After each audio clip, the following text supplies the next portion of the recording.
ቃልሙድ አንድ ሰው በእድሜ እጅግ የሸመገለ አባቱን ይዞ ይኖር ነበር።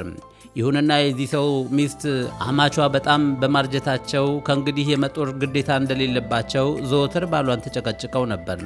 ይብሱንም አንድ ቀን ከቤት አውጥቶ እንዲጥላቸው አለበለዚያም ጥላው እንደምትሄድ አስጠነቀቀችው። ሰውየውም የተቻለውን ያህል ሊያሳምናት ቢሞክርም ሚስቱ ከሐሳቧ ፈንከች የምትል ሆና አላገኛትምና ተጨነቀም።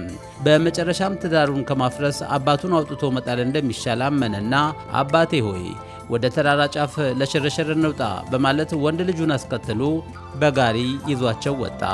ሽማግሌው ከልጃቸው ልጅ ጋር እየተጫወቱ በአቅራቢያቸው ወደሚገኘው የተራራ ጫፍ ከደረሱ በኋላ ሰውየው ለአባቱ አንዲት አልጋ ዘረጋና በዚያ ላይ አስተኝቶ ሲያበቃ ካጠገባቸው ጥቂት ምግብና ውሃ አስቀምጦ ጥቂት ከልጄ ጋር ተንሸራሽረን እንመጣለን በማለት ልጁን ይዞ ተመለሰ።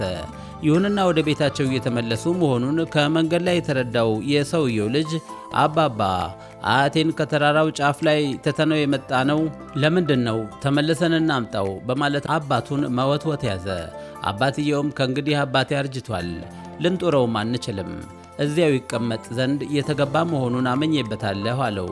ልጁ አያቱን እጅግ አድርጎ ይወድ ነበርና እያለቀሰ ተመልሰው አያቱን እንዲያመጡ ቢማጸነውም አባትየው ሊሰማው ግን ፈቃደኛ አልነበረም።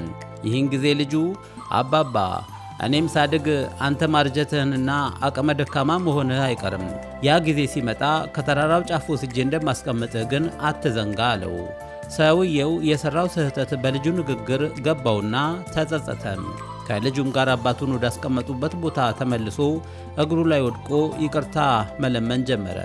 አባቱም የልጁን ጭንቅላት እያሸ ልጄ አባቴን በስተርጅና ዘመኑ ከተራራ ጫፍ ላይ ወስጄ አልጣልኩትም፣ ታዲያ እኔንስ ፈጣሪ እዚህ እንድትጥለኝ ይፈቀድ ይመስልሃል ብለውታል ይባላል።